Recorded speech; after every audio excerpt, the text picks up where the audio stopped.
हम कहीं यूज नहीं कर सकते। यूज क्यों करना है? क्योंकि जब basic of data analytics is to refine, to cleanse the data, to process and analyze the data, then get the valuable insight from the data and use that valuable insight to increase the growth of an organization or to use that valuable insight in decision making for further revenue growth or the maximize the value of an organization। Ultimate goal यही है। Data जो हम इतना सारा data की बात हो रही है, बिग डेटा क्यों हो रही है? बिकॉज जो बल्क में डेटा है, जब तक वो डेटा प्रोसेस्ड नहीं होगा, एनालाइज नहीं होगा, उसका कोई हम मीनिंग नहीं निकालेंगे और उस मीनिंग को हम किसी डिसीजन मेकिंग में, ऑर्गेनाइजेशन की ग्रोथ में काम में नहीं लेंगे, then that data is of no use.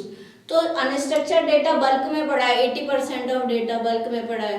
जब तक कि वो प्रोसेस नहीं होगा, वो हमें किसी काम का नहीं है। तो इसलिए द मोस्ट इम्पॉर्टेंट जो टास्क है इन अनस्ट्रक्चर्ड डेटा को हैंडल करने के लिए, वो किससे हम प्रोसेस कर सकते हैं डेटा को। These are the data mining technique, जिससे हम अनप्रोसेस्ड रॉ डेटा या बिग डेटा को हम प्रोसेस कर सकते हैं।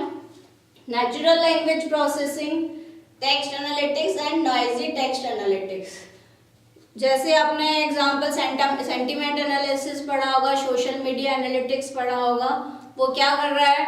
जो भी रो डेटा टेक्स्ट फॉर्म में है, वीडियो फॉर्म में है, इमेज फॉर्म में है, उसको एक्सट्रैक्ट करके उसका एनालिटिक्स कर रहा है by different methods like data mining, NLP, text analytics.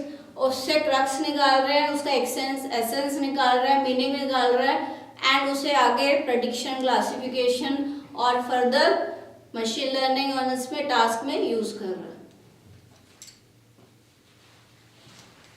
Thank you.